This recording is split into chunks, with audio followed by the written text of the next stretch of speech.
What's up, guys? It's Captain Cook. Welcome back to Spicy Memories, the podcast where we talk about food and life and stuff. I am joined today with an extra special guest because it's somebody who has been in my life. Oh, I don't know. What are we talking now? 22, 23 years, more than that, right? I think it's around there. You're one of my, we haven't consistently seen each other every single year, but you've been in my life longer than most of my current friends, actually, probably right now, which is insane. I am joined with Sam from Calamity the Kid, a fucking great band. Sam is based out of California at the moment, but you were in New York some years ago when you were in college, right? Yeah. You were in NYU, where I believe, if I'm not mistaken, and I haven't burned out all my brain cells, you double majored in music and economics. Is that correct? I did. Jesus Christ.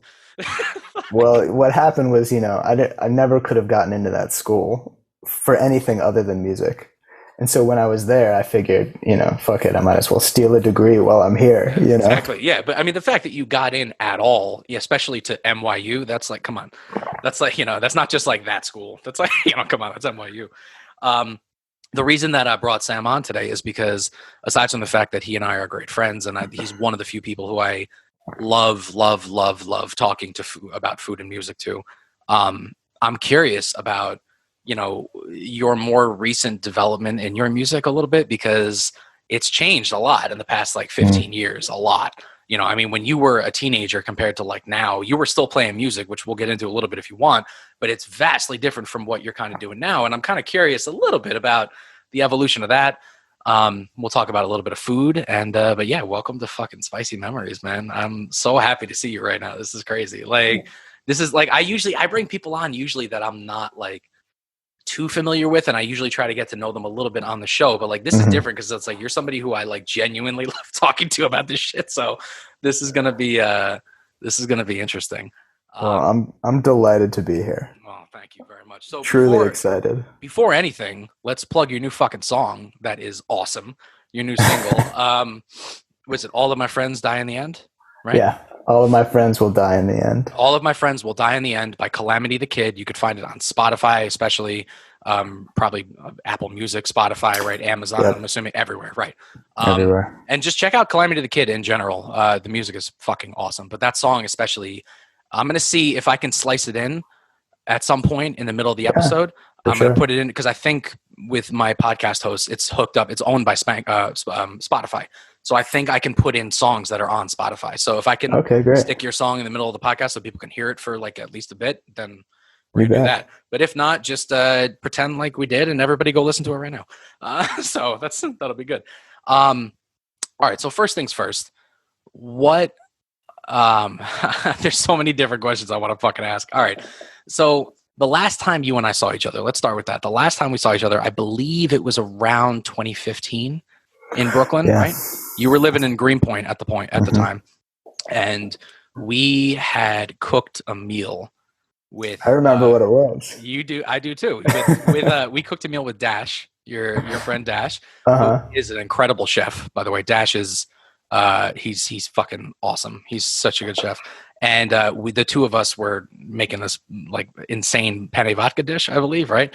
With the most evil Spanish onion that you've ever in your entire life. I don't know what it was, but Sam and I started cutting this large Spanish onion, and for some reason we were fucking dying. Like we could not stop crying. And that always happens with onions, especially if my knife hasn't been sharpened in a few days.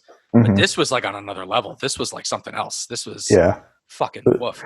It was a demon onion. I'm not sure how much of that vodka actually made it into the pasta.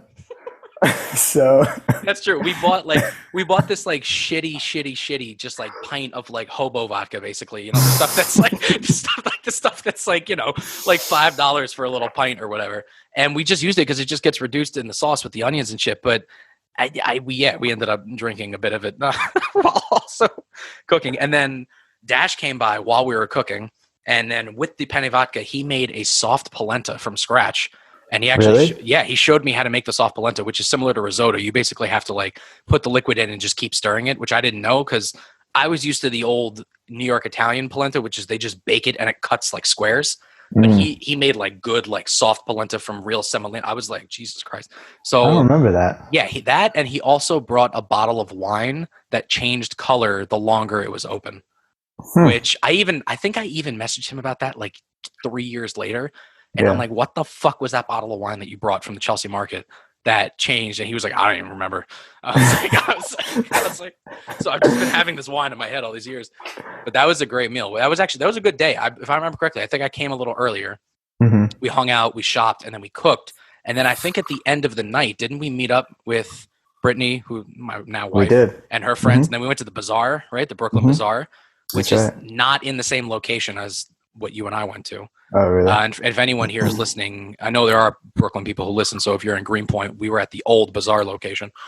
But yeah. So since then, and shortly after you graduated, right, you've just pretty much been on the West Coast.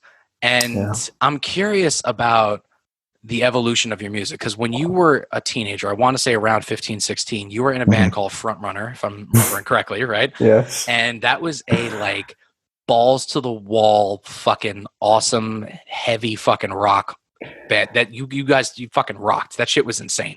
And I can say this on the podcast because I've been saying it for a lot of my life. Sam is easily one of the best guitarists that I physically like in person have ever met and like know. And not just because of your like insane skill, which you have, it's also like your composition and like theory.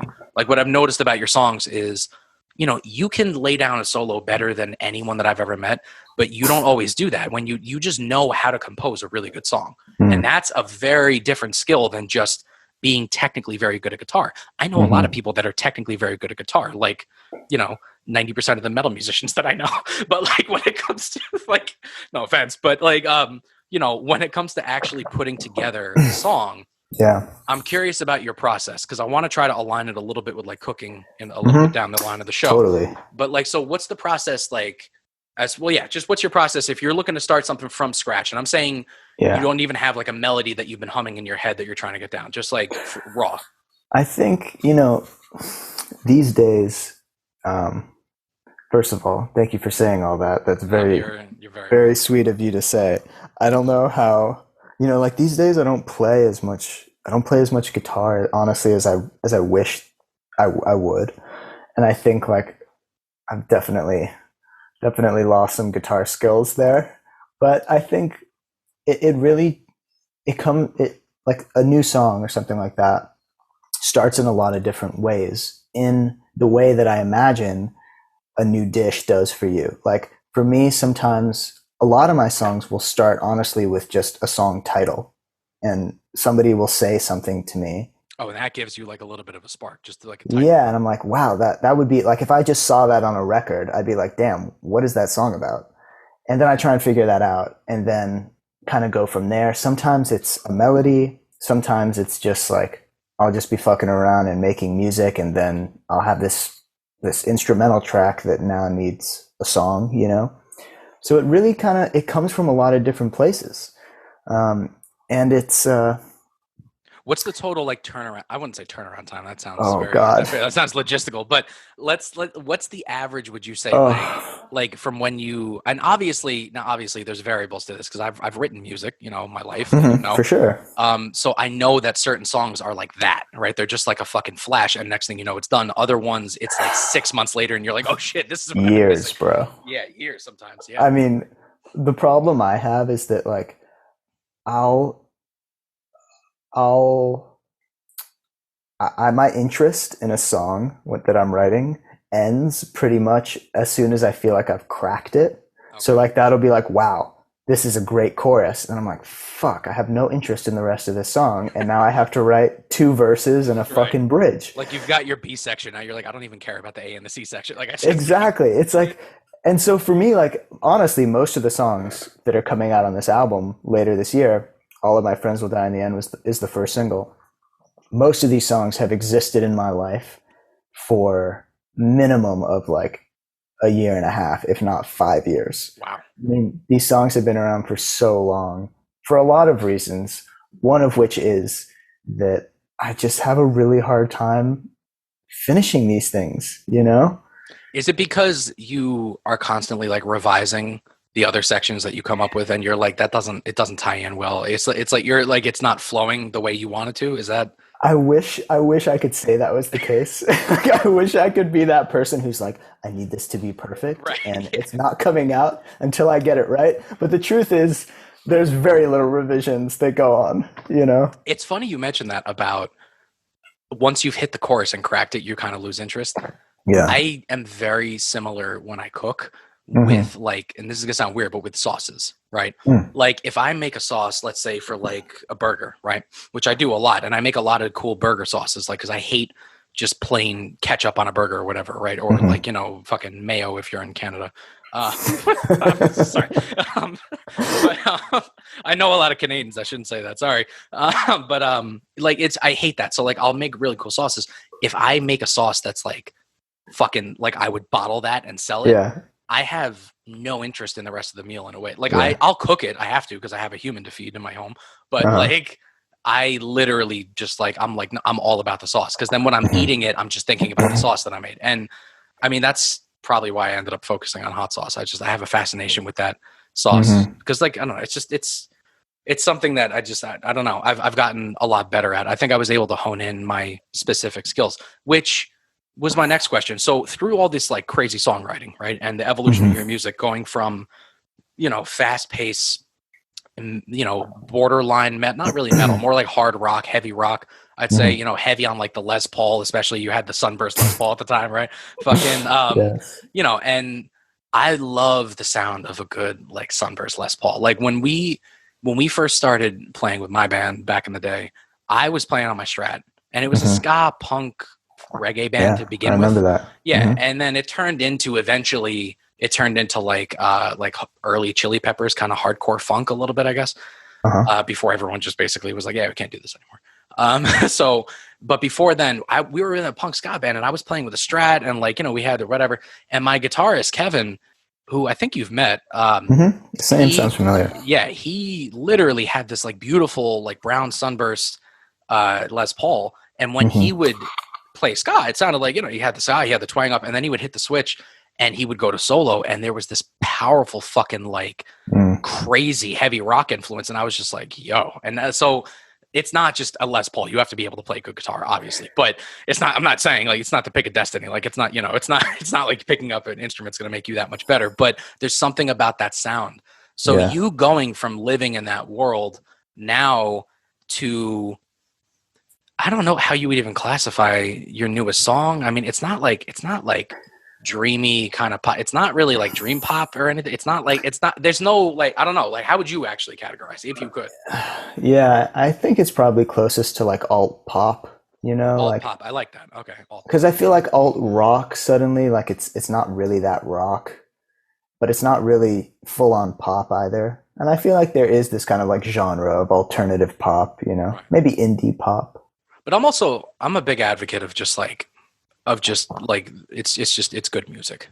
Similar to For like when sure. people cook food. I have many times on the show said how I think the word authenticity is kind of bullshit a little bit. Mm. Like Mm. how if somebody's trying to make like an authentic, X cuisine or whatever, I'm not saying everybody should be doing fusion. That's not what I'm saying. What I'm saying is like, if you want to look up the history of, a specific cuisine that you're going to make, or if you Yeah. want to look up the history of a specific kind of song that you want to write, like you're like, I have this alt pop kind of rhythm in my head, but you go and you listen to all, big hit fucking, or not even big hit, alt pop songs, and you want to try to get, some influences. You want to educate yourself, that's fine. But at the end of the day, you're the one that's going to be creating it. So like you can kind of Yeah. deciding factor whether or not you're going to categorize it. So, I I'm not a think, huge fan of like categorizing songs like that, but I don't know. I mean, yeah. how would you say? Well, I kind of feel like I, it's funny because I don't think I probably listen to any alt pop music. Like what I think of Right. as alt pop and what I think the bands that maybe people would think I sound like. I don't really listen to any of them. I I really just listen to a lot of stuff across the board. Like um, I've been listening to the new Kendrick album on I repeat heard it. Yeah. It's fucking awesome. for the Is last couple weeks. he puts out such good music. Like he's so He, fucking good, dude. Even that last album was like, and even Britney fucking loved it, which was like, I mean, because like she used to listen to rap back in the day, and then once we started dating, that was kind of when it started kind of going downhill for her with rap. But then that came out in 2016 or 15, whatever that was, that last album, Damn, I think it was called. And we both just listened to it nonstop and repeat. And then this new album came out, and I've been listening to it all like it's fucking, it's like, was the heart of life? No, what is it? Not the heart of life. Was it the name of the album? No, there's this one song that I've been The Heart Part 5. There you go, The Heart Part 5. That I've been listening to that like nonstop. But yeah, Kendrick's new album is fucking awesome. But I mean, I would assume that your Spotify shuffle is similar to mine, and where it's like you have, it's like you sometimes need to like pause it. You're just like, this is jumping around way too much. Like this is like that's where I get sometimes with my when I just hit shuffle all like songs. I'm like, okay, so I just heard like Yo-Yo Ma doing Beethoven, right? Okay. Or Yo-Yo Ma right? And then after that, I'm like, Go ahead. No, go. I was driving home today, and I heard the Fiona Apple cover of the theme to Willy Wonka. What's the name of that? Pure Imagination, right? Yes, Pure Imagination. Her covering that song, and I couldn't find it on Spotify afterwards, but it is unbelievable. Really? It's insane. Right, I don't know. I'm gonna write this down because I love that fucking song. I don't know where it is. Like I'm sure if you can find it on YouTube. I don't think it's on Spotify, but it's amazing. Yeah, Fiona Apple, Pure Imagination. It's on YouTube and stuff. Yeah.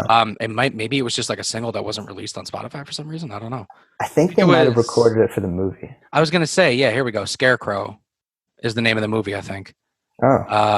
Chipotle, what does it say? Fucking something like that. Yeah, I don't know. I get, it must have been, the Scarecrow. Okay. It was a Vimeo movie. So it looks like it was a short that she wrote it for, I guess. Oh, or something like it was like a imagination to it. Yeah. For Chipotle is the name of the movie. Which is what it's saying. That's what it's saying here. Oh, here we go. Oh, wait, no, I'm such an idiot. Okay. It was for Chipotle, the company. That's not the name of the movie. All right.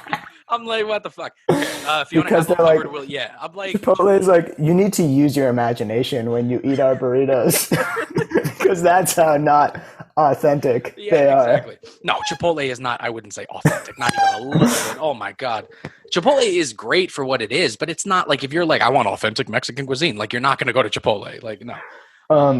I have a question for you. Sure. So going back to your question about the word authentic. Yes. Can something be authentic and bad, or does authenticism, yeah, that's a word, imply that it is good?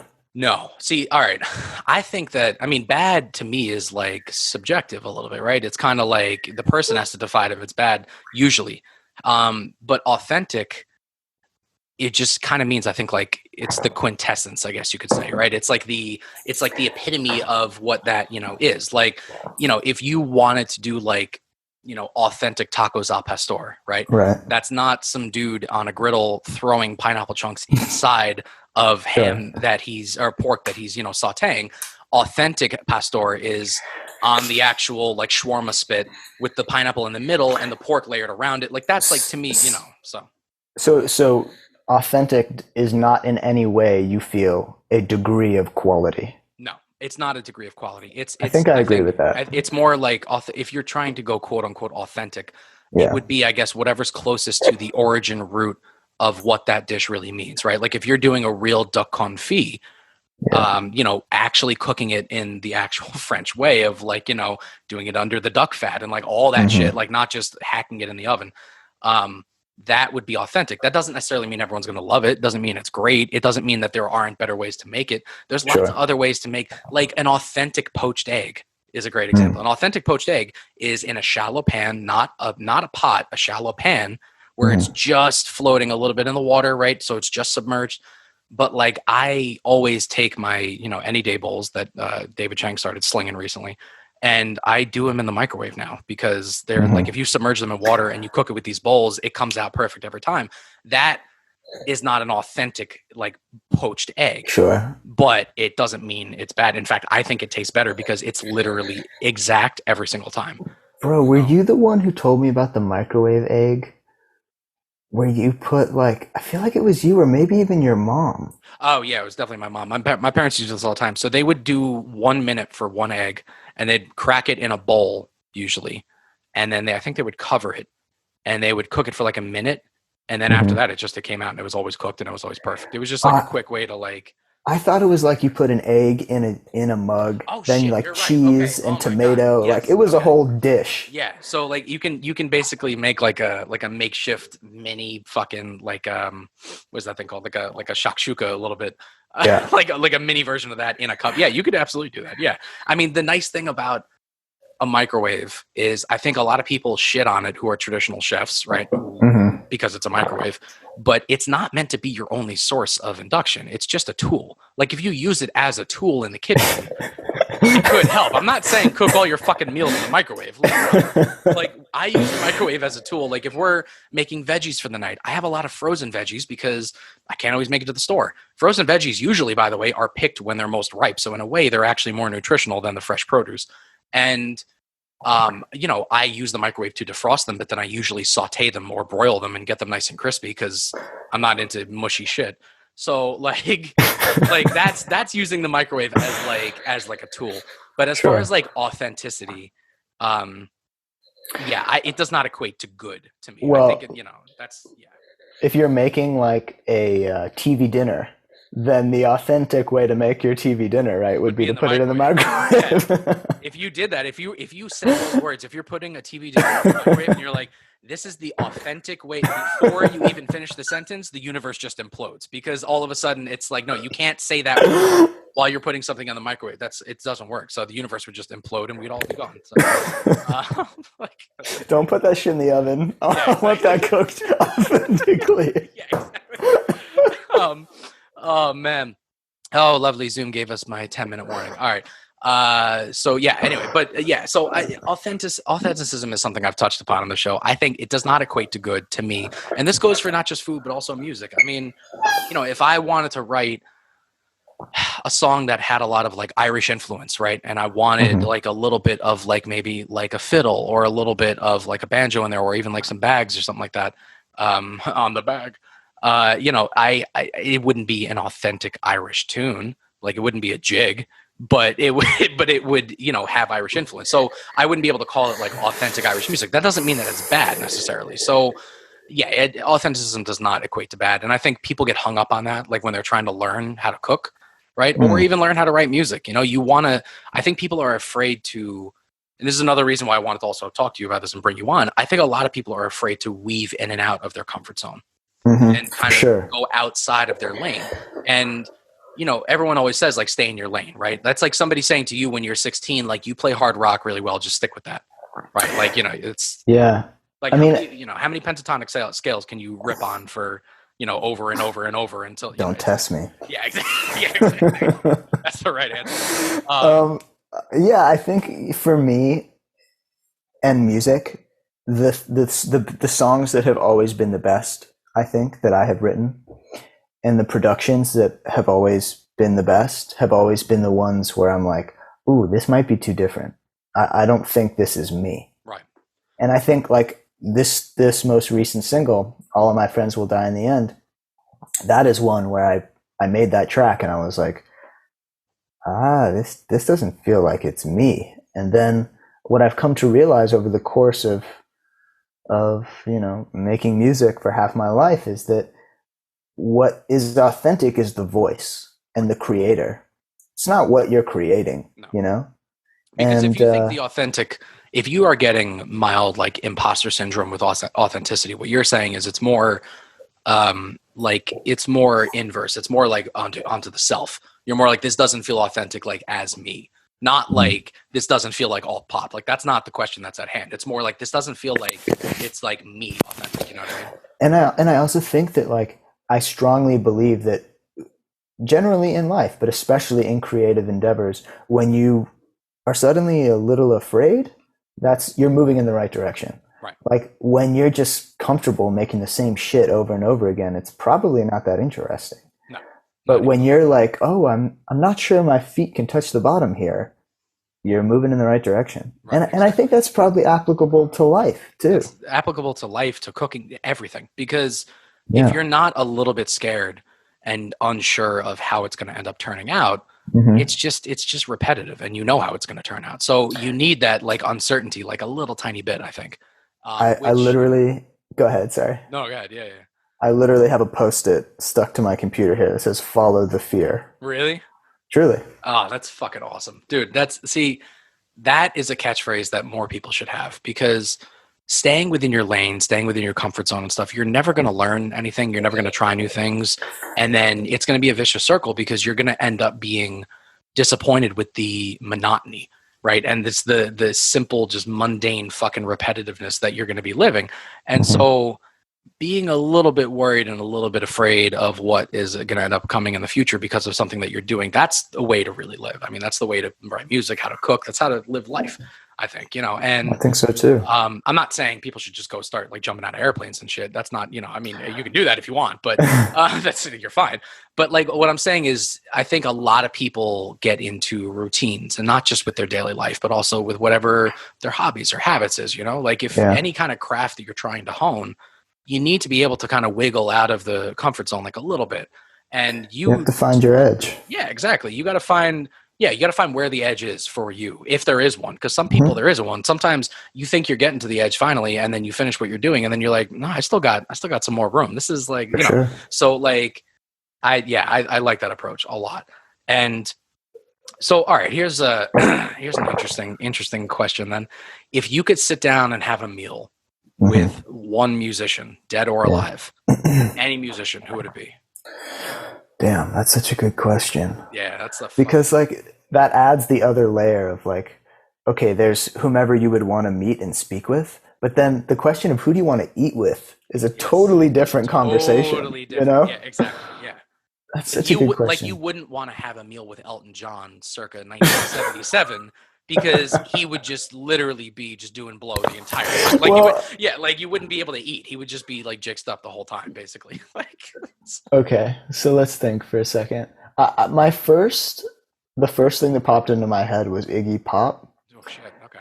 But I don't know. Like I was gonna go, okay, Iggy Pop in the Berlin years, but I don't know how much they were eating back Yeah, then. Same not a lot. problem, Yeah, you saw you him. know? Not a lot. Yeah, like you saw how he looked with a shirt off. Everybody does. I Um, also just like have a feeling he's vegan. yeah, I I think he don't might know be. why. I Yeah, feel like he might be. he gives off that vibe of vegan, but I don't know. He was friends with Anthony Bourdain, so maybe he wasn't vegan, but That's true. I don't know. I fucking miss that guy. Damn, Um, that's that's such a a good good. that's a good answer though, Iggy Pop. He would definitely be somebody I would love to sit down with. I think for me it would be along those lines. I think it would be somebody from like the '70s punk kind of era who I'd love to sit down and talk with, like a lot. Like I would know for a fact that I would not enjoy this meal, and I'd be terrified for my life. But I would love to sit down and have a meal with the Dead Boys when they had first Mm. started at CBGB's. And I know that there's like a 50-50 chance I'd be kicked out of wherever the fuck I was. Like they were insane. But that's the kind of people that I usually end up gravitating towards when I think about like who would I really want to sit down and like gouge as far as like their mind, you know what I mean? There's And something. Sorry, go ahead. no, go ahead. Yeah, there's something There's what? something to be said about I think eating with Frank Sinatra too, because like you would probably learn so much about just like he could like not even speak, Yeah, but just the process of eating with him, you would learn so much about that generation and about yeah, that moment in time, you yeah, know? yeah. Especially, I mean, he was. I don't know. I still to this day have yet to find a voice like that that has transcended so many different generations. And For sure. I love Frank Sinatra, right? And his personal, life aside, because I've heard he was not always the nicest of humans to, the common folk, I guess you could say, Yeah. because he was Frank Sinatra. He had his Rat Pack, he had celebrity, he was a big time celebrity. But I struggle to find another voice that's really transcended that many Yeah. generations, that long, still to this day. I mean, it's a little It's crazy. It's one of those things that I think like when you're a kid growing up and all your parents are like, "Oh yeah, Frank Sinatra is, great singer, the best." You're like, "Ugh, what the fuck are you talking about?" Right. Then you get older and you're like, "Oh wow. Yeah, That it just exactly. it just cuts, And you know? especially if you had the benefit of you lived permanently on the West Coast, but you spent a lot of time in New York Mm-hmm. because your grandmother lived in New York. Yeah. And so Frank Sinatra, like, is the voice of New York. He Mm. really is. I mean, he was New York. And like, that's the voice. Like, the second people hear New York City, that's Mm-hmm. like a song of his is like what you expect, like New York, New For York. I mean, sure. it's one of the best songs like ever written. And so I don't know. It's just, it like you said, when you're younger, you're like, what the fuck? I don't care about that shit. It's like, and it helps if you've got parents like, like your mom and like my parents who will Mm-hmm. happily let you listen to whatever the fuck you want. Pretty much, I mean, I didn't really have any restrictions as far as music. I'm sure No. I don't think you did either. No. Because I knew people that wouldn't be able to listen to certain things. Like, like when Sum 41 came out with All Killer, No Filler in 2001, right? And I was like 10. My mom drove me to Sam Goody to go buy it. Yeah. And like, it had the little parental advisory warning on the corner of the CD. You And bet. she was like, is that bad? I'm like, no, don't worry about it. I was like, it's good. Like, and then I listened to it at like 10 and I'm like, oh my God, he just said shit.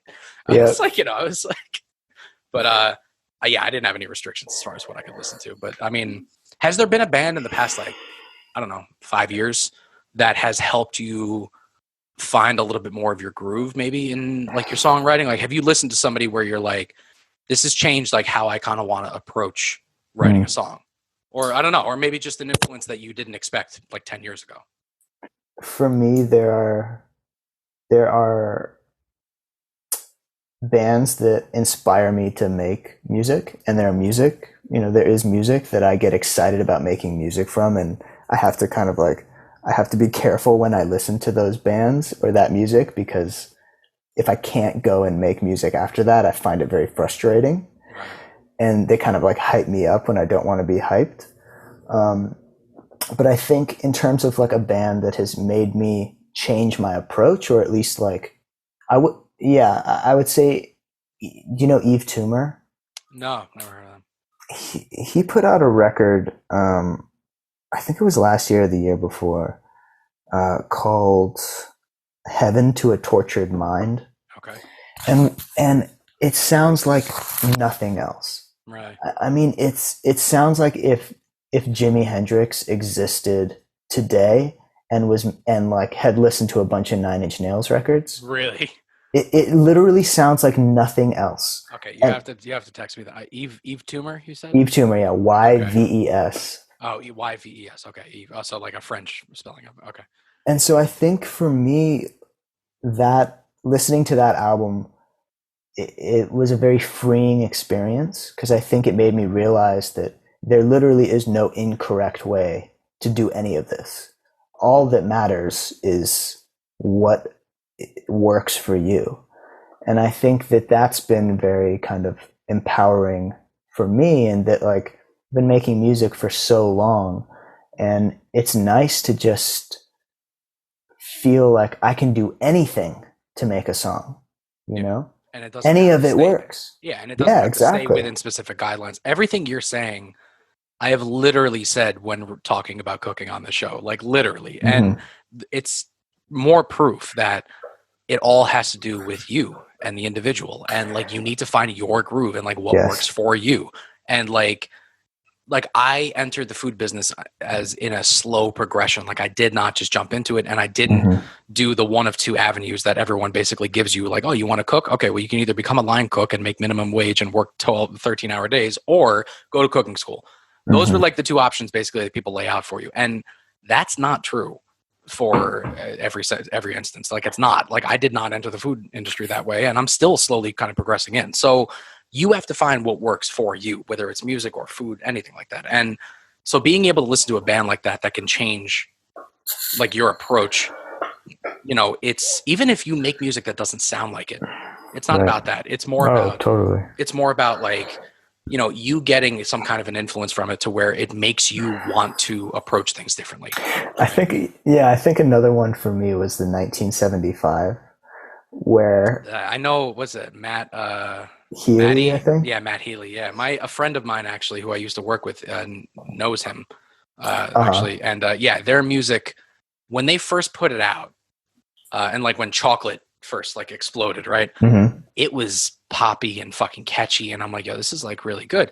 but it was also like really unique, and like the rhythms and like the riffs, and I'm like, this is like it's not just like a pop hit, like this is good music. Yeah. And I don't know, it was very, very, very interesting. So so you're saying that was another band that.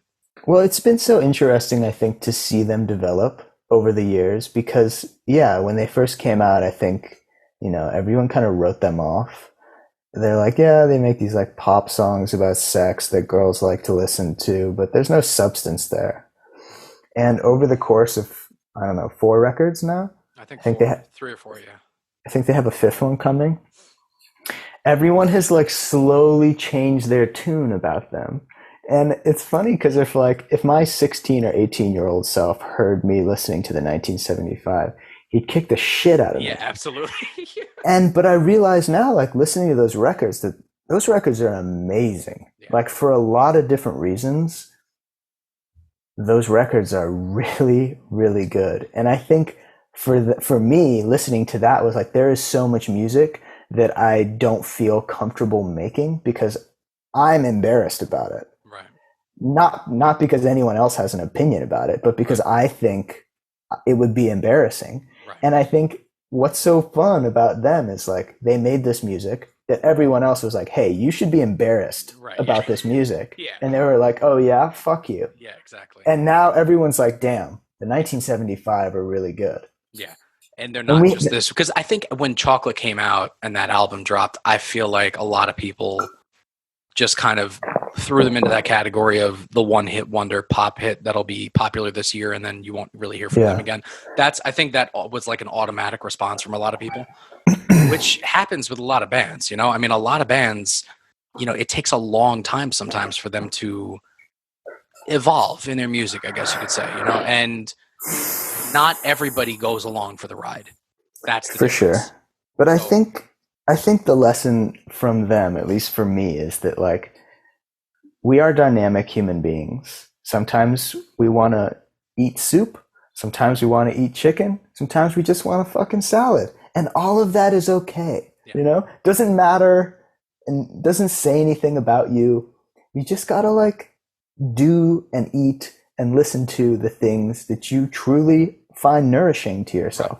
It does not, like a lot of people will restrict themselves on what they cook because they feel like they shouldn't be cooking something, right?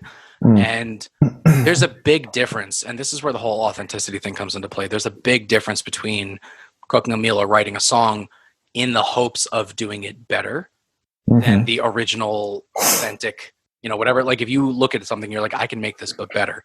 Like, yeah, you could, better to you. Like, not to be a dick, but like better to you.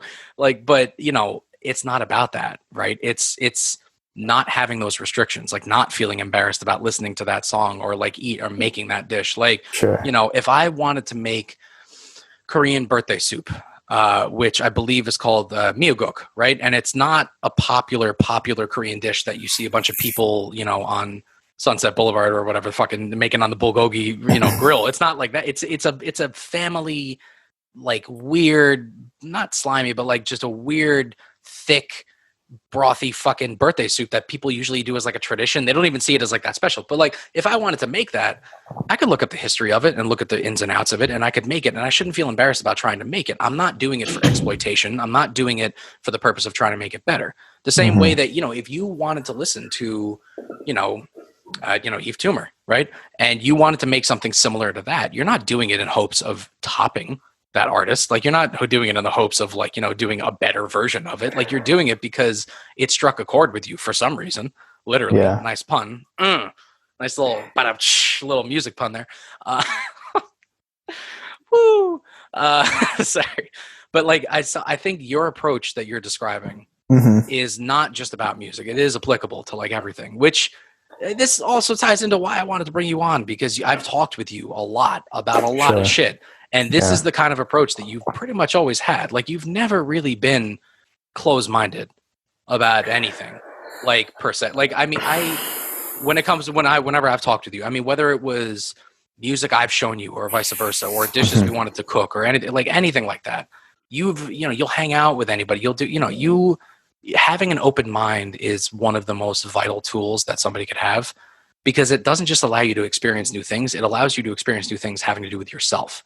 And that's the main, for sure. That's the main thing that you understand clearly and that people do not always get.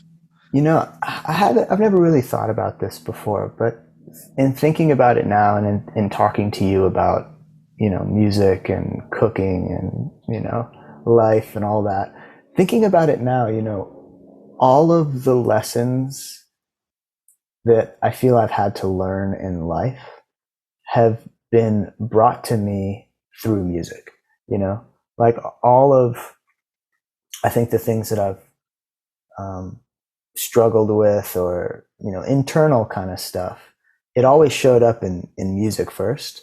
And in some ways it was kind of like a test ground where I got to practice getting to work through these things in the mirror of music, and then be able to kind of apply it to my life. And I think, you know, just like music or just like any artistic endeavor, you know, cooking is the same way. Like cooking can anger me in ways that so few things can, right? Like it's such a place of like having to face yourself and of having to. It's funny you mentioned that, because I just compared this, I think on my last episode, to playing golf. Because cooking is like golf for the one specific reason. Anything that goes really well or anything that goes really shitty is 1,000% your fault. Yep. And totally. that's what like, if you're ever playing golf with somebody and they try to blame like the wind, just walk away. Don't even finish the round. Like just leave. Right. Or, I feel like I would have a better chance at playing football than I would at playing golf. Because you can rely on other people. Like, yeah. Oh my God, it has to be the hardest sport. It's just frustrating. It's not even that it's the hardest. It's just, it's quiet. And there's this anxiety that builds right before you swing, where, you know, it's like this feeling sinks in that, you know, everything about to happen is 100% on your shoulders. And it's like, if you fuck up one little thing, this thing is going right into the woods. And, you know, there's obviously techniques and rhythms and stuff like that, but like, it's the same thing with baseball. Like, what did Yogi Berra, the Yankee, say about baseball? He said 90% of baseball is half mental. I think that's what he said. And it's, which doesn't really make sense, but what he was trying to say too is like, there are certain points that you need to kind of like allow yourself to just kind of be in the process, right?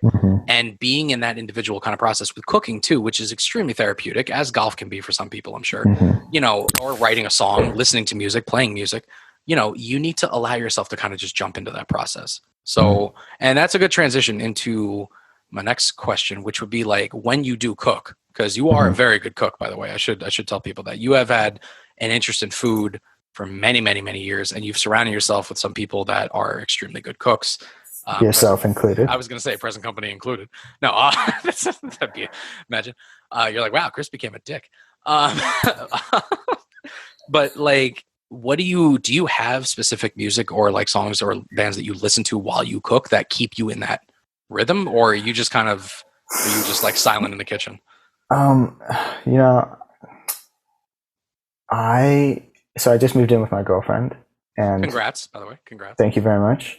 And she has terrific music taste. And so I feel like I spend so much time making music, and music is kind of like my job to a large degree, that I often just kind of like let her choose the music when we're cooking, because she's a chef. She's a very good cook as well. And I kind of just let her handle the music when we're cooking. If she hasn't put something on, I kind of forget. Like, it doesn't occur to me to put music on, and then when it does, it's generally the Eagles. Really?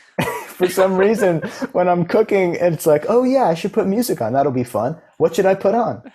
Eagles. You're just like dicing an onion and Desperado fucking.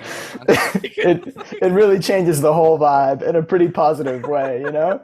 You're like, God damn, this onion, it won't be here forever, and neither will I. Yeah, literally. You get really existential with it real quick. It's like, oh man, it's like, I wonder why the onions are coloring that way. Well, I guess it's temporary. Everything is temporary. Oh my God. Like, you just like fall into a fucking spiral. Lying Which eyes of is the onion. I should try the Eagles when I cook. Recently, it's been a little heavier for me. I recently have been listening to a lot of metal Okay. and like Like what? What are we talking? like Children of Bodom. I recently got into, Oh, and I okay. was really really upset because I finally listened to them for the first time ever, Hmm. and then I watched a full YouTube concert, and that lead guitarist and lead singer Alexi Leho, I think his name was. He was fucking amazing. He did all the leads, all the solos, and he sang, and he was Hmm. doing these crazy complicated guitar parts while he's singing on stage. And I looked all it up, and then I like looked him up online, and I'm like, motherfucker, he died in 2019. I was like, son Oh, of a bitch. wow. So, because he was insane. He was like 41. He had done so much damage to his pancreas and liver from drinking. And when he died, Jeez. they found anti-anxiety, insomnia, and like opiates, like all in his system. Fuck with alcohol. It just yeah, it was he was like amazing. He was Horrible. 41 too. He was young. But I've been listening to a lot of Children of Bodom when I cook, and Ghost. I got into Okay. Ghost recently because years and years and years ago, my I was about to say my girlfriend's uncle. Yikes, my wife's uncle, who was my girlfriend at the time. Uh, He in 2015, 16, when they were first getting known a little bit, he yeah. showed me one of their shows, and I see this guy in a giant robe and the big tall hat, and I'm like, what the fuck is this? And they started singing, and it's like, I don't know, it's like Alice Cooper went like a little more 80s metal, and I'm like, or like Hmm. 70s rock, and I'm like, that's a little weird. Yeah. And especially recently, the Mhm. newest album they put out, I'm gonna send you a song after this. That's the Cool. first like real song from their album. It's called Kaiserion, and it is insane. It sounds like a beautiful like 80s glam rock fucking ballad with like Rush influences in there. It's weird as Sick. fuck. It's so Gotta cool. Their love new album Rush. is so good. Um, and so I've been listening to a lot of metal, which I've realized I do that because it kind of allows me to mentally check out while I'm cooking. For Because if I sure. got too much racing through my mind, I'm gonna fuck something up. I fuck things up cooking all the time, and because I know that I know what I'm doing, I get Hmm. twice as angry than other people probably do. Like if I fuck up cooking an egg, my day is ruined. Like I literally like I can't. I'm not gonna have a good day after that. Like it's not a fun time. So when I listen to metal, I think when I'm cooking, it kind of allows me to mentally check out a little bit, where I Yeah. can kind of Jesus Christ, focus on, on honing in. Can't edit that out. So I'm gonna like focus on like kind of honing in on everything, and I should probably try to, because I used to listen to more like Cuban music a little bit, right, Okay. For and like a sure. little more like stuff like that, like very kind of like Oye Como Va kind of songs, you know what I mean? Hmm. Like just very like kind of like easy songs like that. I want to feel like I'm in a kitchen, you know what I mean? Like I wanted to get that kind of vibe.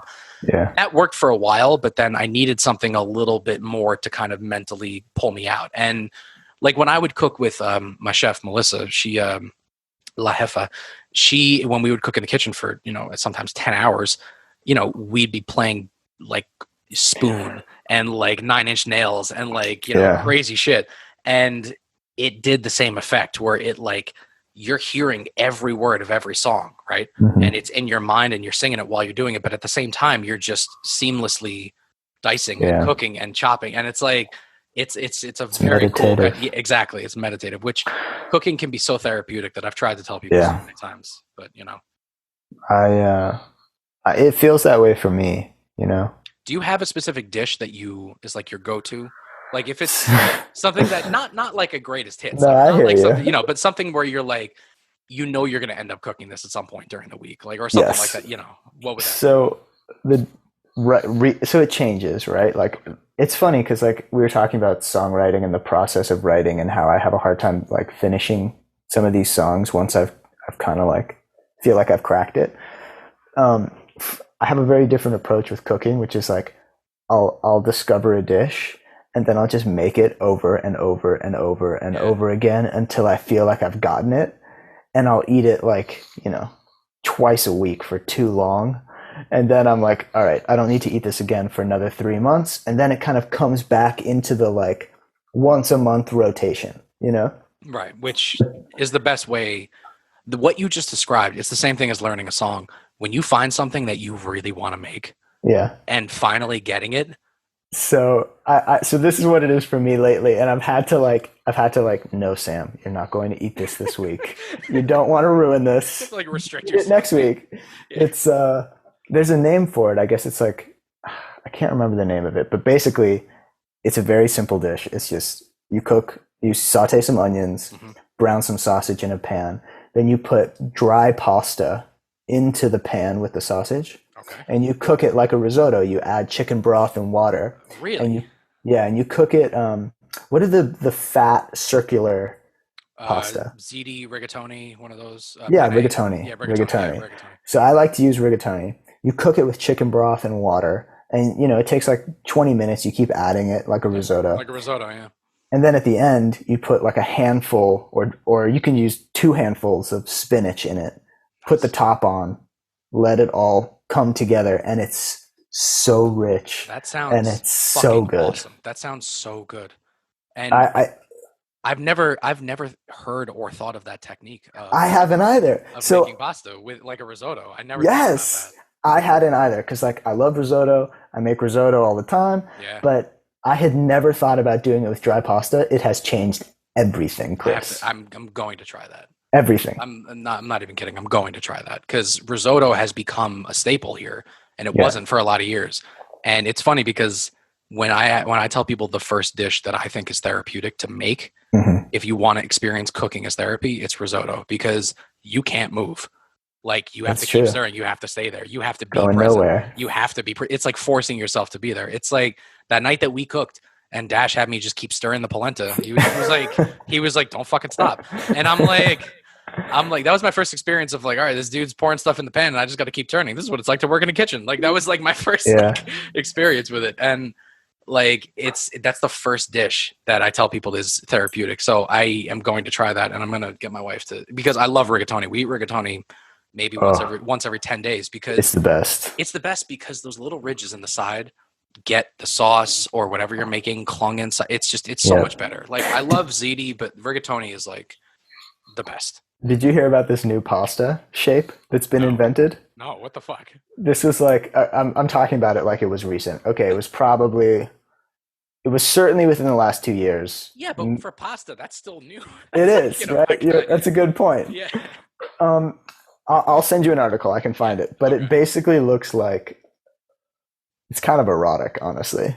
I mean, Well, now I'm really interested. I'll bet I can find it right here. Yeah, sure.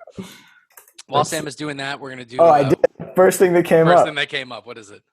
cascatelli Cascatelli. with all C's. Jesus. Oh, so it's probably. Is there any ch in there or no? No, Cascatelli. Cacciatelli, maybe. Maybe. Because I think just the C alone is a ch sound and Okay. ch is a key sound. Maybe so. Cacciatelli, maybe. Okay, I gotta look that up. It's erotic. Erotic. All right, that's good. That blends perfectly with my brand, so that's very good. I'm fucking forcing everybody to call me daddy, so I guess that works. But so, but yeah, all right. So I'm gonna put that on my docket, as they say in Boston, to cook. So what's all right? So what's one thing? Because I'm curious, and I want to, as we start to hit the downslope here, not the downslope, but I want to find out what's an ingredient or like a food or something that even 10 years ago Yeah. you were like, fuck that. Like I'm not fucking with that at all. And something, if there is something like this that you now all of a sudden are like, yo, this fucking slaps. Like you're like, this is so good. Like, Something that because that doesn't always happen with people. Some people just hate mushrooms for like the rest of their life. Like they don't, they'll never like mushrooms. Like that's just how it is. But I don't know. I'm curious if there's something that you've literally come kind of, full circle to be like, yeah, this is really good.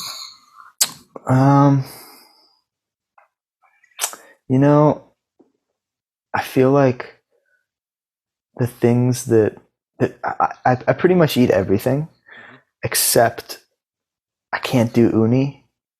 Yeah, but that's not weird. Uni's a very acquired taste. So And I can do like one, maybe two oysters, but is it the taste or the texture with oysters that gets you? it's Like the pretty much sliminess. all of it. Yeah, it's like the slime. It's weird. You gotta slurp it. It's I like, don't love the taste. The texture, I don't love either. But like all my friends are like, like Dash, amazing chef. You should see this dude take on oysters. Like sure. oysters give I up. can't even imagine. Yeah, I can't even imagine. They shuck themselves. Like right, and the top shell just like pops off. Like daddy, just like fuck it off. That's right. They're like, fuck it, we don't stand a chance. Yeah. Take me now. Exactly. Yeah. So I don't know if like I'm not sure that there's, okay, actually, I take that back. I did not fuck with cucumbers. Really? I was not down with cucumbers. That's a new one that I've heard, because that's a very bland universal veggie. So I'm curious. I know. Well, So I was, what changed it for you? uh, my girlfriend has helped enlighten me to the benefits and Force them down your throat until you're like, you know what, this is good. After she cuts it, obviously, not before. Otherwise, that would be a well, very interesting. Yeah, well, that's for another podcast. There was something else too that I'm trying to think of now that peas. Like green peas. Oh yeah. Okay. I kind of like never got it. I never got the point. I realized this is pretty basic shit, but like I just didn't understand. Like, what's the point? You know? And now I love peas. They're delicious. My favorite thing to do with peas, and if you haven't done this, I'm going to tell you to do it. We make very basic pasta veggie dishes, like once a week usually, where it's just like I'll take broccoli, I'll defrost it, I'll saute it with garlic and chili flakes and oil. I make an infused Calabrian chili olive oil myself. So I infuse garlic and Calabrian chilies inside of olive oil, and I get this really nice, really deep red olive oil. Wow, so beautiful. I'll saute it in that, and then I'll throw in the peas kind of towards the end a little bit. But the peas, if I leave them in, they get super hard and tiny and crunchy. Nice. And that adds a layer of texture that is like, what the fuck is this? So they're like little bangers in the dish. It's fucking great. Ooh, love it. So if you, the next time you make a pasta dish and you're sauteing veggies before you throw the pasta in the pan and mix it all together, throw in some peas and get them crispy, and see if you can fuck with that, because that's a whole new way to eat peas that I never thought about before. It's just because peas are weird. Like, kids eat them plain because they just get mashed up, and they can easily cook like that, which is why people always add them at the end, because they want them to have that chew. But when I was first doing it, I was like, what happens if I just leave them in the fucking oil and crisp them up? Like, what the fuck? Like, what is going to happen? And I got this amazing crispy texture where it's like almost like when you're eating a salad and people throw in like walnuts, right? And you get that like nice crunch randomly in certain bites. Like, that's what that's the purpose that it serves when you've got a nice, like, layered pasta dish that doesn't really have a lot of like crazy crunch. They're just nice little layers to put in. But I've heard peas before. I mean, I actually met, who did I meet recently?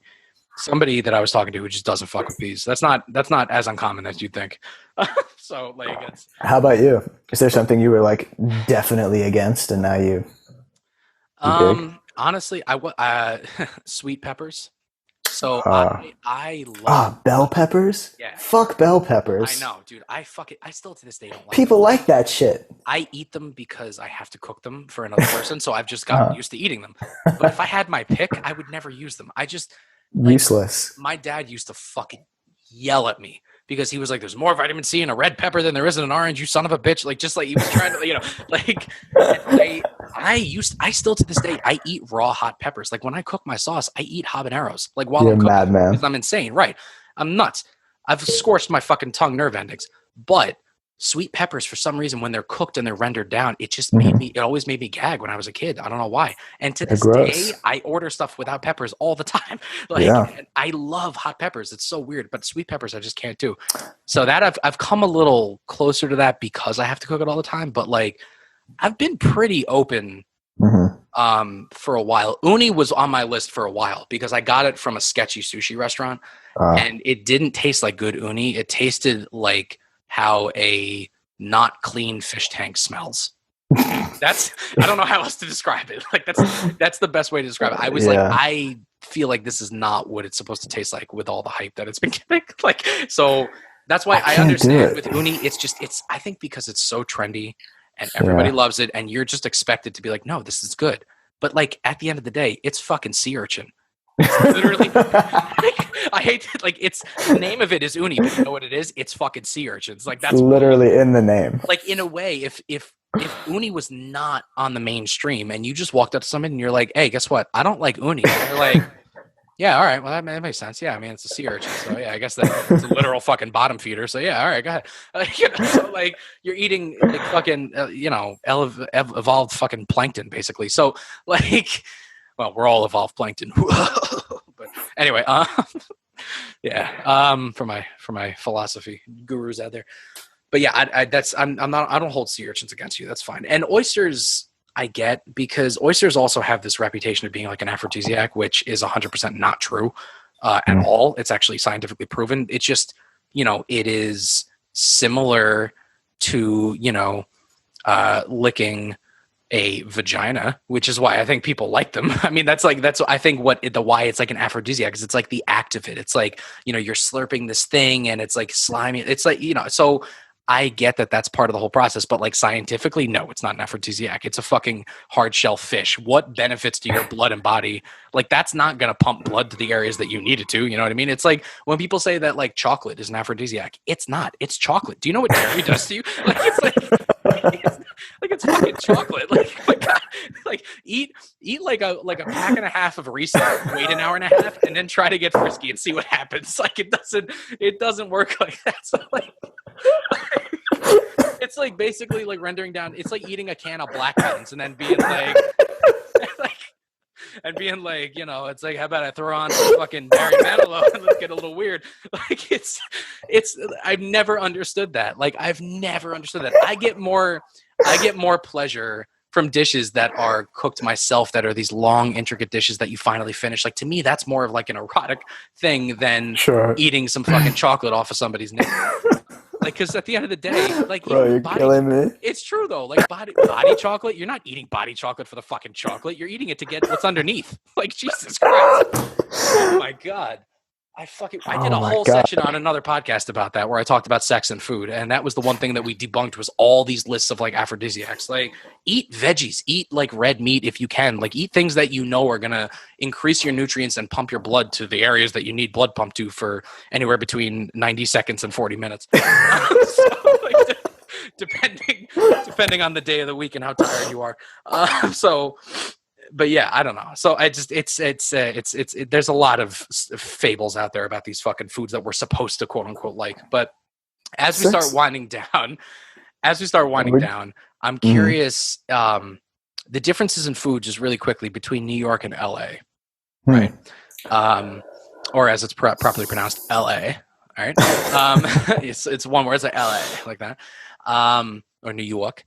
What's one thing that you genuinely miss? I mean, I'm assuming the answer that most people give is pizza, but what would be the one thing that you genuinely miss living in Greenpoint and being in Manhattan every single day that you could just get whenever and you cannot now just because of your location? It's a good question. I think there was some Chinese food that was pretty amazing in New York. New York Chinese food is hard to top, just because it's like, and it's not Chinese cuisine, it's New York Chinese food. That's like the category, and that's understandable. So, I don't eat cheese. I don't eat lactose, so pizza was never a thing for me. Right. But I do kind of miss a few Chinese spots for sure. There was one in Greenpoint. Oh my God, what was the name of it? Amazing Noodles was like all takeout. Another one on 14th Street between 1st and 2nd in Manhattan. This dumpling place, they just like churned out dumplings. It was like something like $5 or really something like that for I don't remember what it was, but it was very affordable, and they were just all pan-fried dumplings, which I could live on. That's the best. Yeah, I know. Pan-fried dumplings. I grew up only eating like not pan-fried dumplings, kind of just like dumplings that were steamed, right? So I was used to that kind of a texture when it came to the actual like wrap. And then when I first had like pan-fried dumplings, not pot stickers and not like gyoza, I mean like pan-fried, like big like dumplings, that was the first time that I was like, oh shit, like this took on a new texture, a new flavor, like that crisp that you get a little bit, like it was on a whole other level. And I love New York Chinese food so much. Like I love New York Chinese food because I grew up eating it, obviously. But outside of that, it's just, it's one of those like comfort things. I think that a lot of people, instantly just kind of go to as like a default, it's like a comfort food that you just, and you have this like vision of it. It's got this whole culture behind it with, the containers and like the boxes and like, it's unlike a lot of other things. So it's very comforting for sure. I mean, I don't know what the food scene in New York is these days, but when I left, the one thing that you still could not get in New York was good Mexican food. You can get good Mexican food. You can't get the kind of like tacos that you would get in LA. I'll tell you Yeah. that. Like I know for a fact that we can't fuck with LA when it comes to tacos, at all.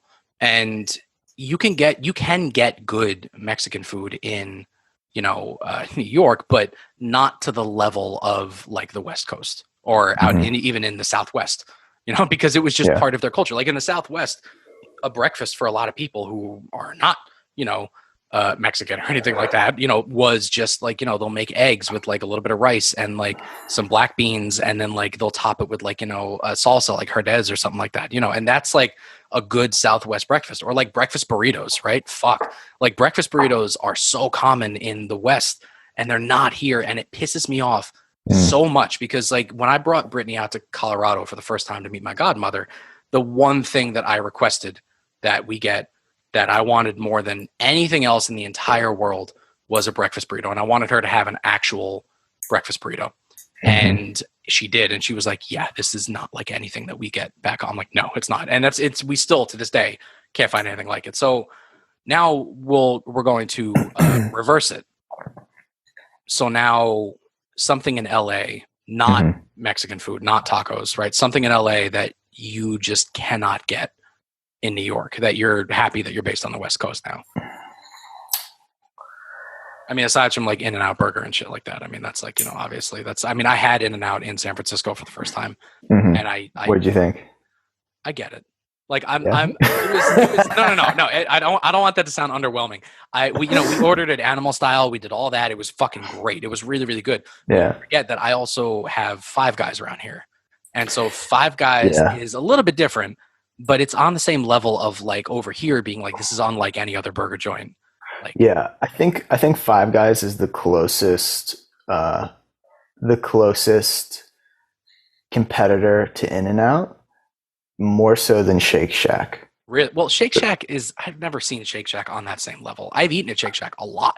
Yeah. And I've never seen it on the In-N-Out level. To me, you're saying. I don't think it is. Yeah, no, it's exactly what you're saying. To me, it's always been like Five Guys was at that level for me. Like when I went to San Francisco and I ate In-N-Out, I was like, yeah, this is similar to the feeling that I get when I eat Five Guys. Like it was just it's on that level.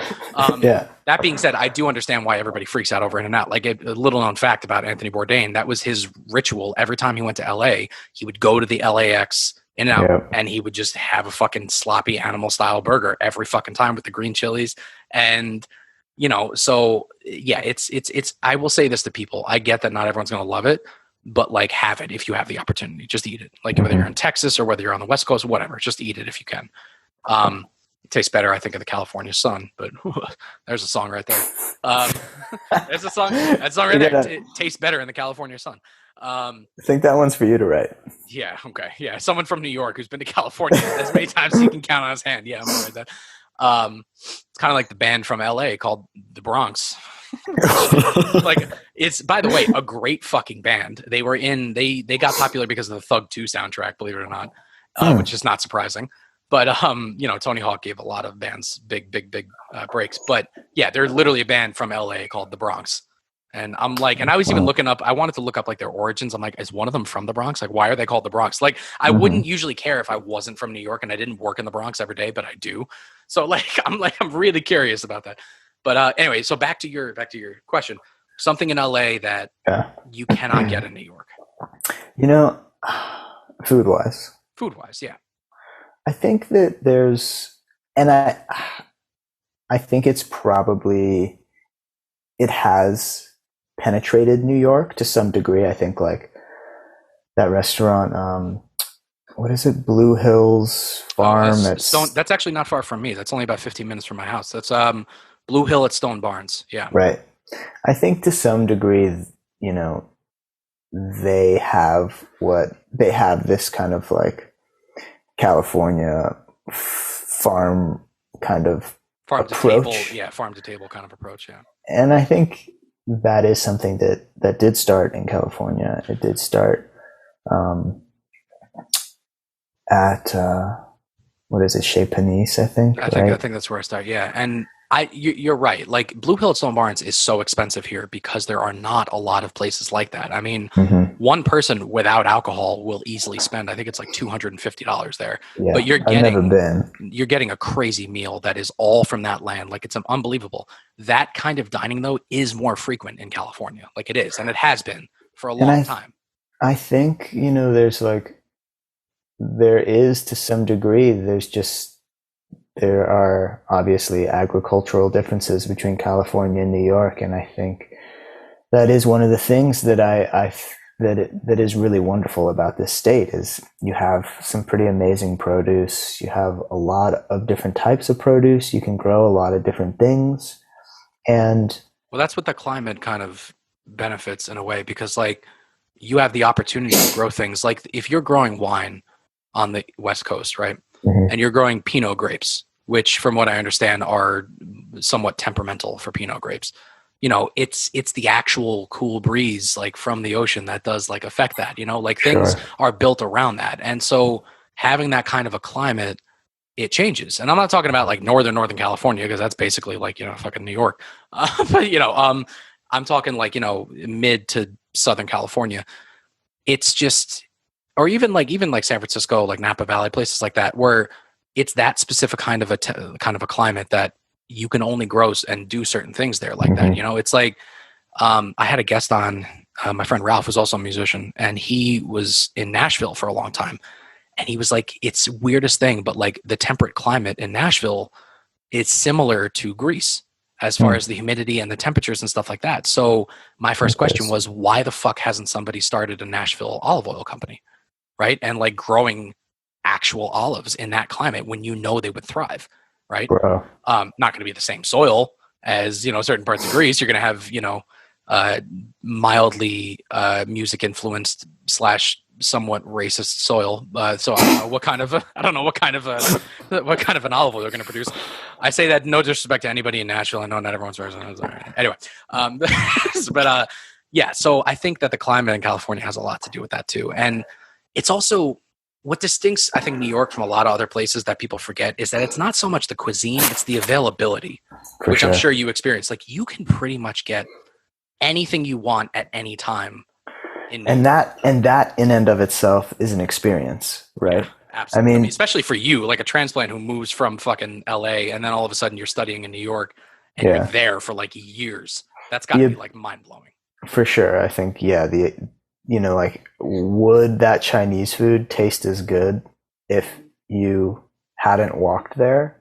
If it wasn't, you know, beautifully 90 degrees at night and humid as shit and you're hungover as fuck already, and you happen to walk by this Chinese place that you happen to live nearby, I'll bet that wouldn't taste as good. No, it's And I think, everything like that factors in. yeah, Everything.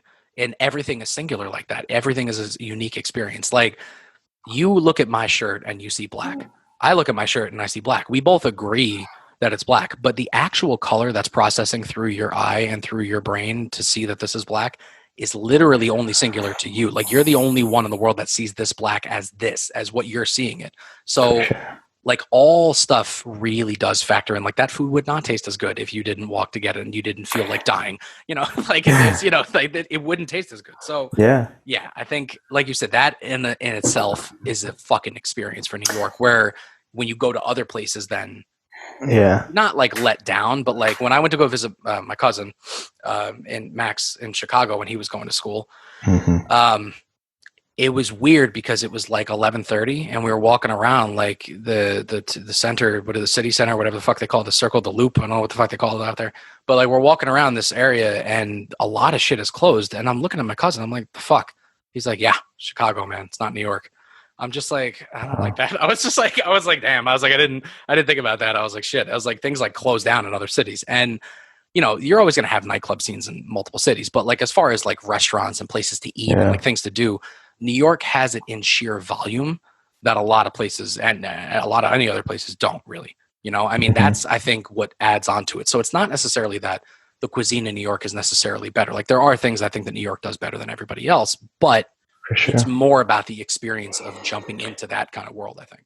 Yeah, I think that is largely what I found, what New York offers a lot of the time is are experiences that you cannot have anywhere else. Did And you did you find that your music changed when you were living in New York? yeah, I mean, one of the things I miss the most about New York is I think in order to just survive, like to not get hit by a car, to not like, fall into a subway car, there's a basic level of alertness that you have to maintain. Yeah, you got to walk fast and you got to be awake. Yeah. Yeah, and that Yeah. isn't the case here, Yeah. And I think that is extremely helpful for the artistic process because Right. it just has your brain operating at a level that is it's so conducive to creating. Right. And I do sometimes like you can harvest that in yourself and you can work to kind of get there, but I do miss how kind of easy it is in New York. It really Yeah. brings that out. Well, you're welcome back anytime. The city would, And the state would love to have you. So that's for and sure. you got to come out here. I You got to know, I need. know. Well, one thing we talked about, especially, is once we have a kid, we're not going to be one of those couples that doesn't think you can travel with a kid. The opposite, actually. Mhm, Like, we want to travel when we have a kid, like a for lot. sure. Like, I want to bring the kid to California. I want to bring him to Scotland. Like, I want to go to these places, and just those two places, nowhere else. And Over and over over and again. over and over again until I buy a castle in Scotland. But like so I don't know. I feel like exposure to different places like that, like what you did, Yeah, it's vital in a way. It's like I never absolutely. had the opportunity to move away while going to college, and not just moving away like 300 miles. You moved coast to coast, which is amazing. For you, it was a little bit, I feel like, more seamless because you had spent so much time in For New York and sure. your mom spent so much time in New York and your grandma lived there. So like, Yeah. um, and I don't know. I feel like for some people who are where it's completely foreign, they don't Hmm. always have the same experience to where they've already been desensitized a little bit to certain things in New York, like the shocking things, like the first time you run into like a psychotic, like homeless person, or the first time you taste like a dirty water hot dog or something like that. Like things like that, where to people who are not at all from New York and they've never been, it could probably Hmm. be like a little bit of a shock, I would say. But as you know, because you lived in New York, people classify New Yorkers as like rude, right? I wouldn't say that they're rude. I'd say that they're in a hurry all the I'd say time. they're goal oriented. There you go. That is the nicest description of a New Yorker I have ever heard a non-New Yorker say. But like, I heard the same shit before Brittany and I went to Paris on our honeymoon, and honestly, I've been treated better. I've been treated worse in New York. Paris is just like New York. First of all, it's just as expensive, if not more expensive, and Hmm. it's a bunch of people trying to live their lives while you're schlepping in front of them, looking at some historic thing that they walk by every day, and they're like, "Get the fuck out of my way! I need to get to work." Like that's Paris, and that's also New York. So like that whole classification that people in Paris are like rude, it's not at all. Like it's not the case. But I don't know. I mean, that's why it's the same thing as like people are like, yeah, but what if you go over there and you can't speak the language and they get frustrated? I'm like, because no store owner in New York has ever been frustrated when somebody didn't speak it. Like, don't give me that shit. Like, that's a bullshit excuse. So New York has this kind of like energy to it, which, as you said, it's a combination of like speed and alertness at the same time. Hmm. And that can kind of fire off different signals in your mind, I think. So like, Definitely. what did you notice as far as like what you started listening to? Like, did that change when you Oh, came to for New York? sure. Because I Oh, yeah. remember, I remember your progression from the amazing cowboy boots and tight leather pants and, open fur coat with no shirt like that. I Yeah. remember that, Sam, on stage and just in general. And then I I miss that, remember, Sam. and I remember, and then I remember coming to see you in Brooklyn and being like, I'm looking at Bob Dylan right here. This is like, Well, you know, it's funny because what happened, I had no intention on going to college, and the singer in my band ended up not being able to continue playing in the band. And I was like, on the day I had to decide whether I was going to college or not, I was like, fuck it. I don't have a band anymore. I might as well go. And it was right around that time, too, that I started getting really bad migraines. hmm, And I couldn't listen to rock music. I couldn't listen to loud music anymore. yeah, And I just kind of ended up going back to what I was raised on, which was like Neil Young and Bob Dylan and these country records right. and this stuff that just happened to like be not quite as loud and more bearable for me at that time in my life. And I think it just kind of grew from there. But eventually, that was like a pretty rough year for me in terms of migraines. And fortunately, after that, they got a lot better. And then I was listening to like a lot of dance music, a lot of like the Kills. I remember just walking down the streets in New York, listening to the Kills, feeling so fucking mean. You know, like, come on, you like, I could take anybody right now. Yeah, exactly. And it's funny because like, I don't know if it, and that music, like that music is, it may have been made in New York. I think it was,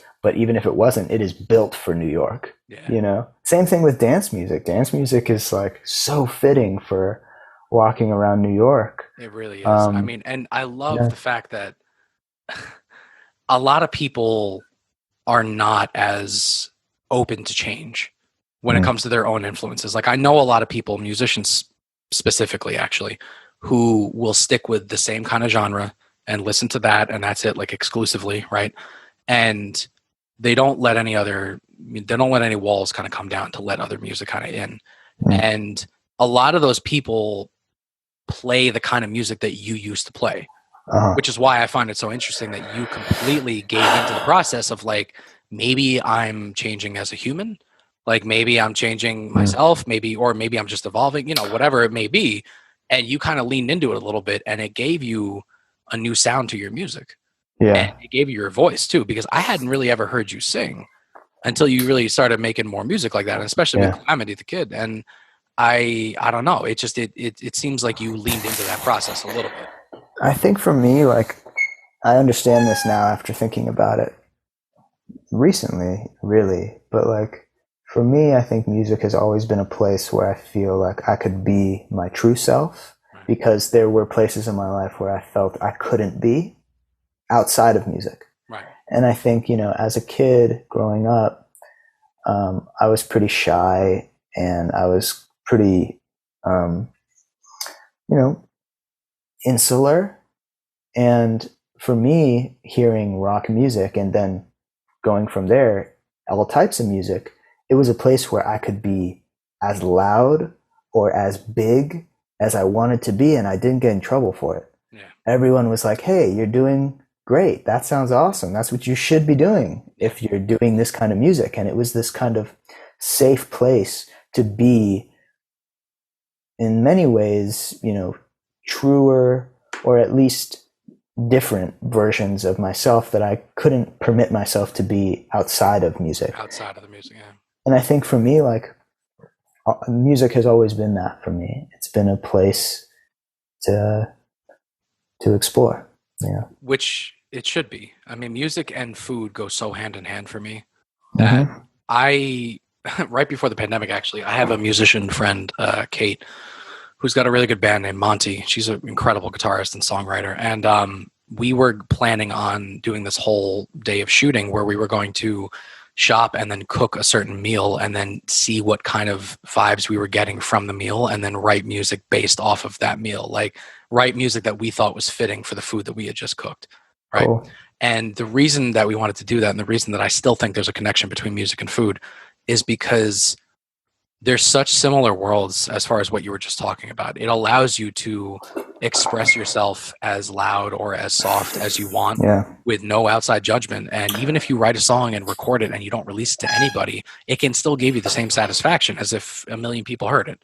You know? Yeah, I think like rebellion has always been a big element of cooking, right? Like even for certain kinds of chefs, yeah. I mean, going against the grain and shit, yeah. Like that's like, I mean, certain places I could say no. I mean, if people train to be a classic French culinary, you know, chef de cuisine, you know, they're going to stick with that for their life. And I get that. But then there's people like David Chang, who opens up, you know, Momofuku in the city as this weird, small, uncomfortable, open kitchen place that's playing like the Kinks and like the Dead Boys and like 70s punk and shit. And the whole point of that was to break barriers of what people thought good food, quote unquote, should be. It wasn't just white tablecloths anymore. So there's always going to be chefs like that kind of go against the grain, I'd say, and musicians the same way as well. So. But I don't know. It's just there's this connection between music and food that I've been desperately trying to make for so long, and like I know it's there, and I think that's what kills me is I'm trying to find the right kind of a combination between the two. and I'm in like constant search of that. But I do agree with you that you touched upon this earlier, and before we start closing out, I wanted to mention this.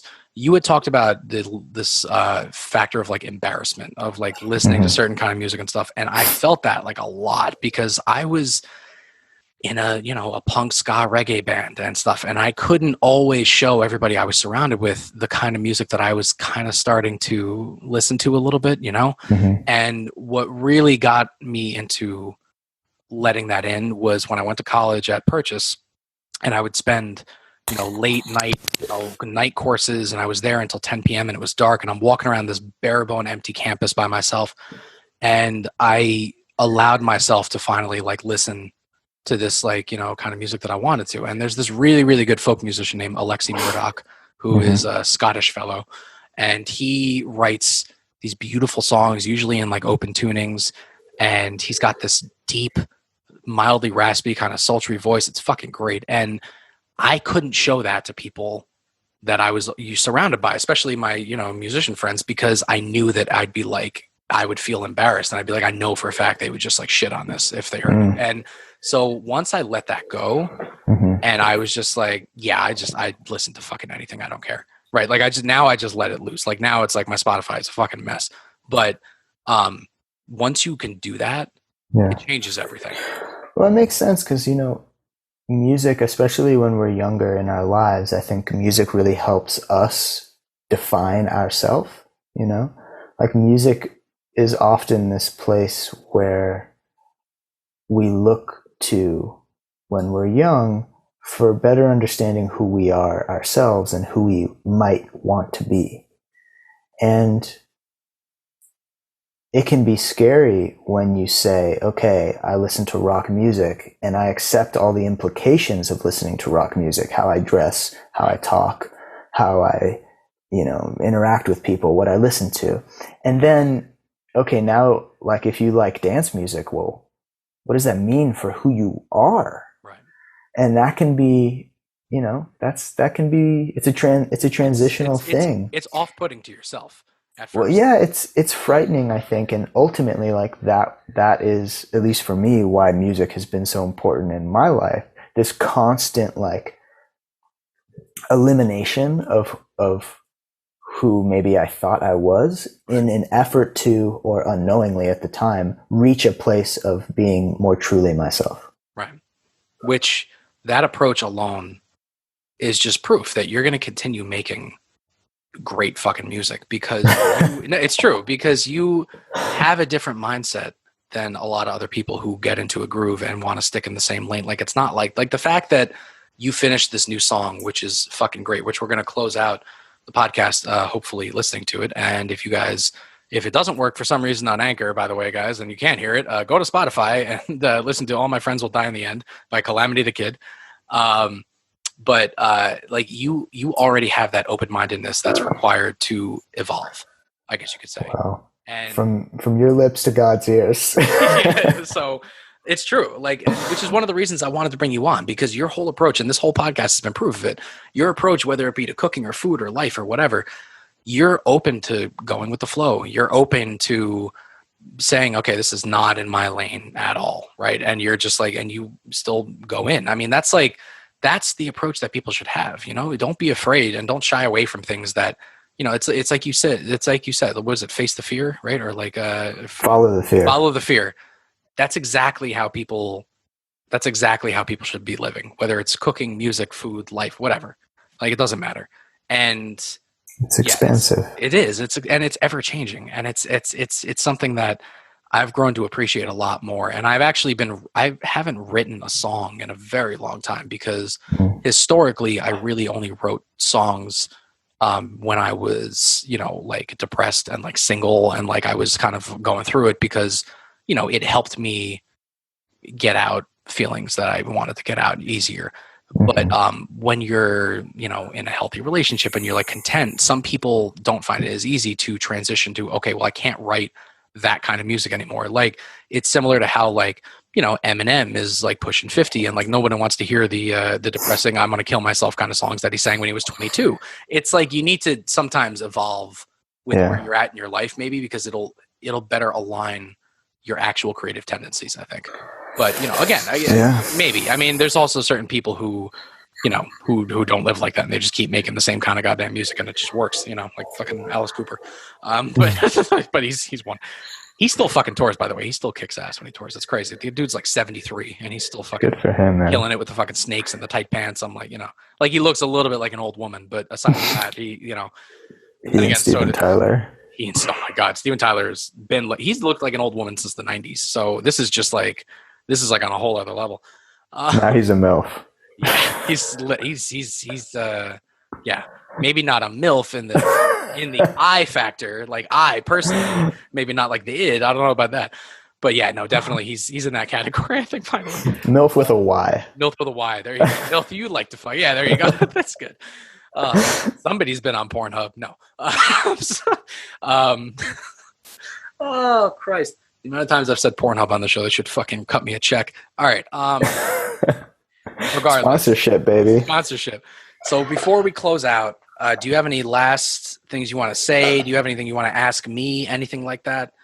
Like open forum. You could say anything. It could be about life. It could be about music, food, anything you want. I do have a question for you. I was thinking about this in the shower, where I feel like I get all my best work done. I would hope you only think of me in the shower. That's my preference. But all right, continue. Well, today that is true. I was thinking about inspiration today, and I was thinking about when I first started cooking. I thought of cookbooks as being something good cooks and good chefs don't use. It's like, well, if you know how to cook, you don't need a cookbook. And I've realized that cookbooks are Bibles, right? They're like gifts from God. Right. And there's this history tied up in cookbooks. And by reading a recipe and trying it and changing it, you're participating in this history. And my question for you is where do you find inspiration outside of a cookbook? Where do these ideas come from for you? And where do you think they come from? Usually, if it's something that already exists that I've seen outside of a cookbook, like if it's on YouTube, or if it's something that I've seen or I've on Instagram that I've seen a local restaurant make this, then that stuff is pretty easy to pinpoint. But when it's stuff that I create, it usually comes out of self-frustration of not getting what I want. Like with other dishes? Yeah, or anything. Like when I made my hot sauce because I had a hot sauce that was made in Brooklyn from a great company called Queen Majesty. My wife and I blew through the whole bottle pretty quickly, and it was black coffee and red habanero. And it was really good, and it was the first time I'd ever had coffee in something like that. But it was very sharp. It was red coffee. It was black coffee, red habanero. It was very just kind of like, it was in your face, right? I wanted like a little brightness, like how mango habanero has that, but I wanted that kind of coffee influence, which is why my sauce is now like a tropical coffee habanero, because I'm getting everything that I want because I made it. And I don't think anyone else makes a tropical coffee habanero hot sauce. I've looked it up. I think I may be one of the only ones right now, which is fucking great. It's funny because I love that idea of a tropical hot sauce. It's like when you think of the tropics and you think of the beach or the jungle, or you think of the food that's associated with those parts of the world, a lot of the times they're really hot, right? For sanitary reasons, literally technical reasons why there are chilies in these dishes. But I have never heard anyone describe or express a hot sauce as tropical, but it's so logical. So I think you're really onto something. I would hope so. I mean, I have to probably trademark it at some point. But I mean, that's the problem also with recipes. It's so hard to really trademark and copyright. Like you can copyright the process of a recipe, but if somebody changes a few ingredients, like you're fucked. Like that's it. It's just, that's how it is. And that's how recipes, have gone. Every recipe I've written, because for my new show, 5 Ingredients, I have to write recipes from scratch. And I have to do it based off how I've cooked them. And I forget that sometimes. Like the first dish, I gave this poor, lovely couple who lives in Connecticut the recipe that I use for my pasta aglio olio, right? Which is like less than 5 ingredients. But I put the amount of chili flakes that I usually use. And she recorded her husband eating it as part of the review. And he's playing it. And he's just like, yeah, it's pretty good. Little spicy. yeah, my mouth's on fire. I can't eat this. And like, and literally, that was like the first episode. It's fucking hilarious. And I forget now, I'm learning that when you write a recipe like that, you really need to think of like the mass public, I guess you could say. But yeah, I mean, the hot sauce that I sling and that I make it came from me not getting what I wanted. And when there's a dish that I wanted to make, I include ingredients that I think will taste good, things that'll give it like a nice crunch. Like we made a baked ziti the other night. Not really. I ziti. saw. Yeah, we used rigatoni because rigatoni's better. Everybody should be using rigatoni. Rigatoni is king. It's king. It's got the grooves that ziti doesn't have. It's bigger. It's fatter. It's got a better chew. You shouldn't be using ziti. Ziti is a fucking condom of a noodle. Everything just slides off it. Like, it's true. It's like, even when you ever gone and eat like a pasta dish that's got ziti and you pick it up and then all of a sudden it's like this, it just, everything falls off and you're just eating ziti. It's like the most frustrating fucking thing. It's the most frustrating thing ever. But okay, so as we close out, I do want to thank you so much. It's been amazing. And I'm going to do something with you that you used to do and I haven't in a bunch of episodes. We're going to play Fuck, Marry, Kill really quickly. Oh, God. But it's going to be Fuck, Marry, Kill with food. Terrific. And it's going to be ingredients or seasonings or spices, anything you want. I'm not going to give you any. You have to tell me which ones you would want to fuck, which ones you want to marry, which ones you want to kill. One that you would have like a dirty one night stand with and have to limp away. And, I'm going to do that in another 2 months, even though I'm telling myself I'm not going to, right? And then a marry one that you could eat every day of your life. And then one that you would happily throw into the garbage knowing that it is erasing itself from existence forever. Yeah, I'm trying to think of like, what would I love to just throw in the trash can and never have to look at again. Honestly, yeah, I know that one. I would love to kill the supermarket red tomato. The supermarket red tomato. Yes. Why is that, if you don't mind me asking? Or is it just grossed you out? Like what? Like, of course there are exceptions, but for the most part, the red tomato at the supermarket, it tastes like nothing. It's literally just water. Yeah, pretty much. Because they're meant to be stored for a long amount of time. And if they haven't been gassed and made to look red, it's still, they've just been sitting and they lose their flavor, So yeah, I can understand why somebody would say that. That's totally understandable. So I'm going to kill the red tomato. I will fuck pork belly any day of the week. Oh, forever. Pork belly is one of my favorite things in the entire world. But I feel like if I were to marry that, you would die at like 45 of congested arteries, but yeah. That's right. Yeah. And then, okay, so what will I marry here? How specific does it have to be? Like pasta is too general, I think, right? No, you can say pasta, but you can be as specific or as broad as you want. I think right now I would marry that pasta dish that I described to you. I'm going to try that.